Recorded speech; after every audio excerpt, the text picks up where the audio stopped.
مومنین السلام علیکم۔ ایک سورہ فاتحہ مرحوم سید حسنین اصغر عابدی ابن سید عباس عابدی کی روح کو آپ اصالہ ثواب پہنچائے۔ چند اشعار میں آپ تمامی حضرات کے سامنے پیش کر رہا ہوں۔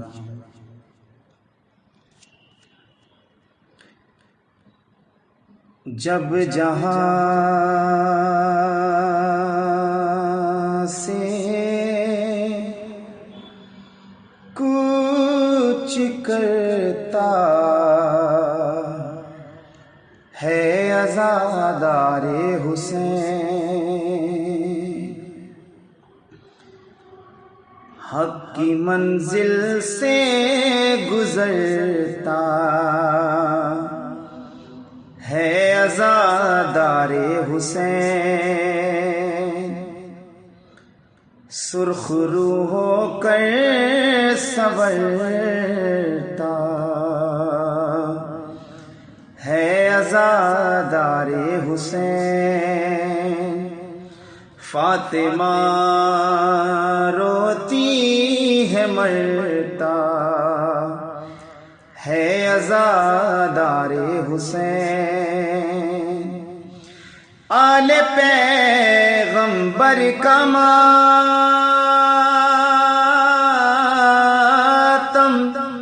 کرنے والے کے لیے،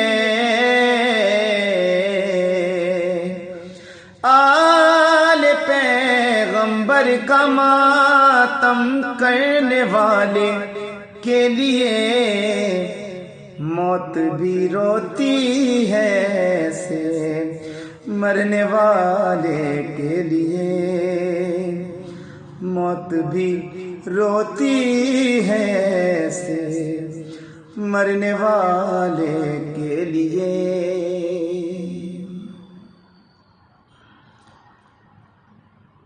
قرآن شہادت کی میں تفسیر کروں گا،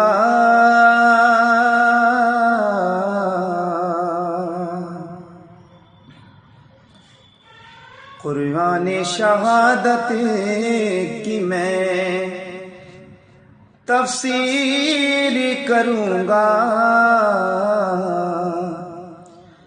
جب سینے پہ نوحہ کوئی تحریر کروں گا، رو دیں گے نقیرین غم شاہ ہدا میں، رو دیں گے نقیرین غم شاہ ہدا میں، میں قبر میں بھی ماتم شبیر کروں گا، میں قبر میں بھی ماتم شبیر کروں گا۔ اور آخر میں 4 مصرے سماعت کریں، خصوصاً مولانا سید اسلم رضوی صاحب، ربیل عابدی صاحب، علی عابدی صاحب اور اے زیڈ عزاداری۔ ہم نہ ہوں گے غم سرور ہوگا، ہم نہ ہوں گے غم سرور ہوگا،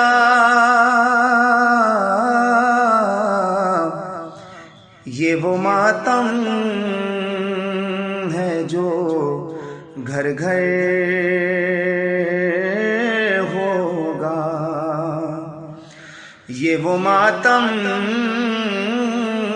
ہے جو گھر گھر ہوگا، آئیں گے رنے میں جو عباس جری کہیں دریا کہیں لشکر ہوگا، ہم نہ ہوں گے غم سرور ہوگا۔ ایک مرتبہ پھر ایک بار سورہ الحمد اور 3 مرتبہ سورہ توحید کی تلاوت فرما کر مرحوم سید حسنین اصغر آبدی نے سید اصغر عباس آبدی کی روح کو آپ ثواب پہنچائے۔ ایک مرتبہ سورہ الحمد اور 3 مرتبہ سورہ توحید کی تلاوت فرما کر مرحوم سید حسنین اصغر آبدی ابن جناب سید اصغر عباس آبدی کی روح کو ایصال فرما دیجیے۔